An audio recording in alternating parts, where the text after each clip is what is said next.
Alright, hey guys, how's it going today? Today I got this guy, another machine, an Atlas 7B metal shaper. I just wanted to make a quick video on this thing because I used to have that Delta Rockwell 7-inch metal shaper, which is pretty similar to this guy, but after having this Atlas, I just actually picked it up here the other day.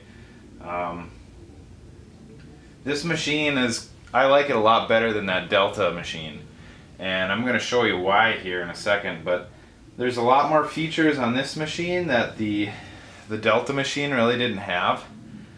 I mean, basically they for all purposes they do the exact same thing, but this one I think is just a little easier to run, and it's got some cooler, neater features on it that make it a little more user friendly. So if you're out there looking for a shaper, I can show you some of the benefits to this one versus the Delta one. I haven't had a Logan, or I have not had a South Bend, so I don't know much about those guys. And I know there's a bunch of other ones out there, but let me show you some of the features on this guy. First off, you can see this thing is supposed to come with this vise. This vise is for the Atlas machine, and it's a really nice little vise. It's got a swivel base on it, so you can crank it around, so you don't have to pull this thing off and redo it. It's indexed on the bottom here. There's a T-slot in the table here where you can, and then there's a bar on the bottom of this, and then there's 4 slotted T-slots that hold this vise down. One thing about the Delta shaper that I didn't like, the Delta shaper didn't have T-slots on it. And I can't even remember, I think it just had 1 slot in the middle, and then it had some holes where you can bolt stuff down. So that's kind of a pain. I think the South Bends have T-slots too, and the Logans might, but the Rockwell did not. So this is a nice little vise here. Somebody ended up making some replacement jaws there, which are kind of, I don't know, they probably worked, but and then it's got an actual, like, you know, handle that you can pull off, and then it's square, so that's kind of nice. And this handle goes on all these different things here, or to run this machine. Alright, so let's go over to the side here, and I'm going to show you some of these features.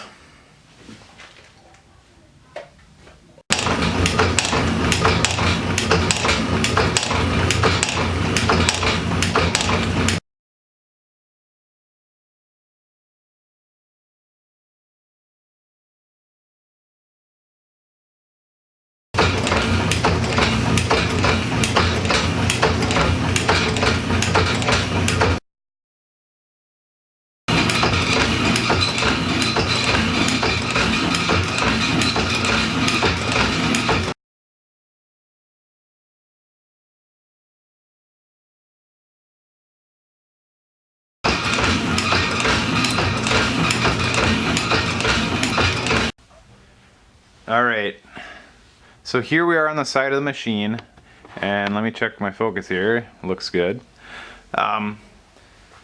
Here's where this thing is kind of a step above and beyond those Delta machines. This thing seems like it was a little more thought out. I don't know if it was probably a newer version from when Delta put theirs out, but and I don't know exactly what year this is. I'm sure there's some Atlas gurus out there that know, but look at this. This is the one cool feature about this thing. I'll crank it on here. Hopefully my camera's not touching. And we're clear here. Shouldn't hit anything. So, I turned it on. The motor's running. You can hear it running, but this guy's got a clutch. So you can engage it. You want to shut it off? Just pull her. Oop, I dropped a wrench there, but I had that on the tool post. So yeah, then if you want to jog this guy, I mean, you can jog it a little bit if you want to jog it. That's the one downside to this guy. There's no manual feed that I know of, so you can manually advance this guy. This is something else, I'll get to that in a minute, but you know, it's kind of nice. We can slowly run this guy, and then we can stop it, or we can kick her in gear and let her go. I really like that feature. That's an awesome feature for this machine. Alright, and then next down here, this is a problem I had with my Delta machine. They had a simple pull pin that was up here and you turned it, and it was kind of a, you know, you kind of had to watch your fingers when you were working on it. But here's the right and left, I'll zoom in for you a little bit. Here's the right and left table feed advance. So I'll turn it back on here. So you can see there's not a lot of, you know, over here there's not a lot to get your fingers pinched in, as where the Rockwell, that pull pin was over here, and sometimes if you grab it, you'd hit your fingernail in there. But anyways, click it to the right. Now we're advancing the table to the left, so the cutter is moving to the right. And then we can flip it neutral. So now the table isn't advancing at all. And same thing vice versa, going to the right. So then now the table's going to the right and the cutter is going left. Flip it back in neutral here. So that's nice. I like this feature on this Atlas. That is a lot simpler to use versus the Delta Rockwell one. Alright. So then here's our handle again off of our vise. So this fits on all these. Here's the table advance. When it's in neutral, you can go anywhere. When it's in right or left, you can only go right or left. But neutral, you can go any way you want. And that's a lot easier to turn than the Delta one was. The Delta one was, I can't remember what that one was. That was kind of a pain. So that's that. Same thing. Let me scoot you down a little bit here. Table height adjustment. So we can crank it up. I don't know if you can see the table. I'm down on the foot now, so that's table height adjustment. That's nice. I like this handle for all this stuff. It's kind of nice. And then we'll go back here. Hopefully we're still focused. Alright, so one of the coolest features on this machine, other than the clutch, is the stroke length adjustment. So on the Delta Rockwell, you have to go on the other side and access the plate on the other side. Go in there, loosen up a flat-headed bolt, or a flat-headed screwdriver. It was a bolt. And then you adjust it up and down to get your length of your travel on your arm. So I'll just show you guys here quick. Here's your stroke adjustment right here. This is awesome. This is like so much nicer than that other machine. So I'm at a pretty long stroke now. I think I'm almost at 7. So yeah, I got it cranked out. I got a max out there. I'll just turn it on and show you. So you can see we got quite a bit of stroke here. All right. So let's just to demonstrate here. So that was tightened. So now we got to go the other way. There we go. So now I'm going to turn it back on, and we should have a shorter stroke.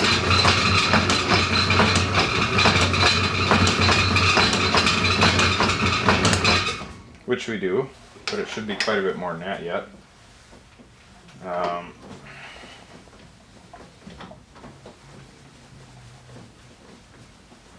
There we go. So there we go. See, now we only got, what, 2.5, 3 inches, to where before it was 7 inches, and I think you can even go a little less.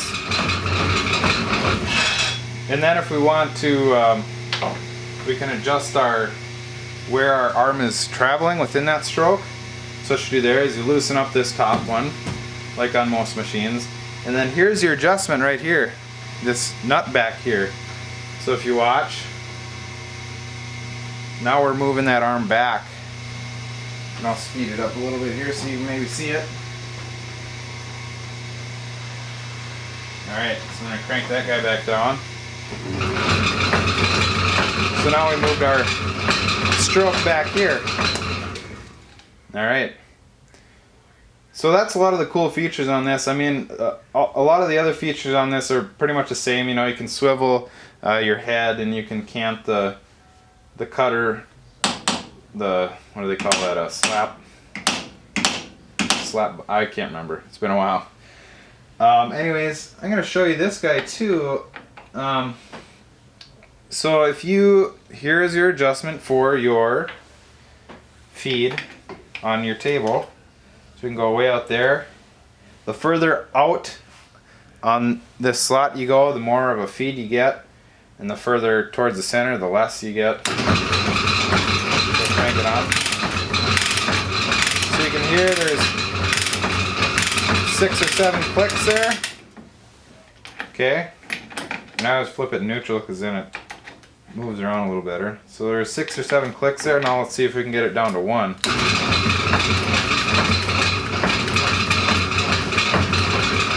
Now I got it too close in the center there, so we'll kick it out a little bit. There we go, that should be enough. There, now we're down to 1 click. So 1 click on this machine is approximately 5 thousandths. And this collar is loose, which I just noticed. But yeah, 1 click on here is approximately 5 thousandths. If you go several clicks, I would assume it'd be 30, 40 thousandths per stroke. So your table's gonna move whichever way you're headed that far. All right, let's take a look on the other side of the machine here. There's not much to look on the other side, but we'll take a look.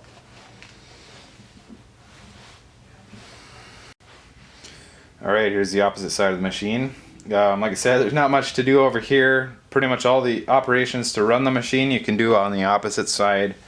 This, access, there's an oil spot in there to oil it. And then if you ever need to change parts or whatever, I suppose. I'm not sure. I haven't actually read the manual on this guy for lubrication. Come on. There we go.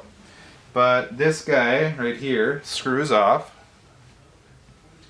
And it is, whoever had it before me, filled her full of grease. So I don't know if that's proper or not, but it's got grease in there. That goes down to the gears. And they're all greased up on the inside there. One of the main things of running these guys, there's tricks to learning how to cut with them. If you get a lot of chatter, try slowing your machine down. And you might minimize your chatter quite a bit, especially if you're taking larger plunge cuts. Set this thing at the lowest speed you can and you'll get a little better results. Let's see. Make sure to oil these things. There's, especially your ways on your arm, and then all your gears over there, and all your advancing and everything. And be sure there's a jack shaft on the back side above your motor here. There's an oil spot there. This is the original Atlas motor. It does not need to be oiled, it appears, but some motors may need to be oiled. These things are pretty bulletproof. They can wear out, but for the amount of use that most of them get, they'll probably never wear out. And I've ran this thing for a few hours and it works pretty good.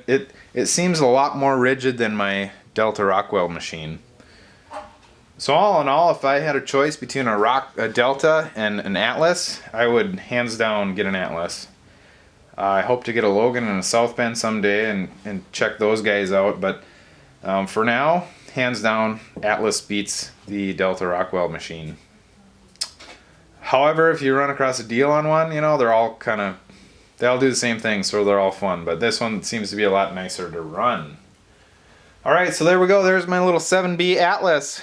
I just picked it up, and actually I think I'm going to sell it because I don't want to haul it in my basement. But I got a hell of a deal on it, so I'm going to pass it along to the next guy, and hopefully they'll use it or restore it, or because it could use a new paint job, but other than that, it's in really good shape.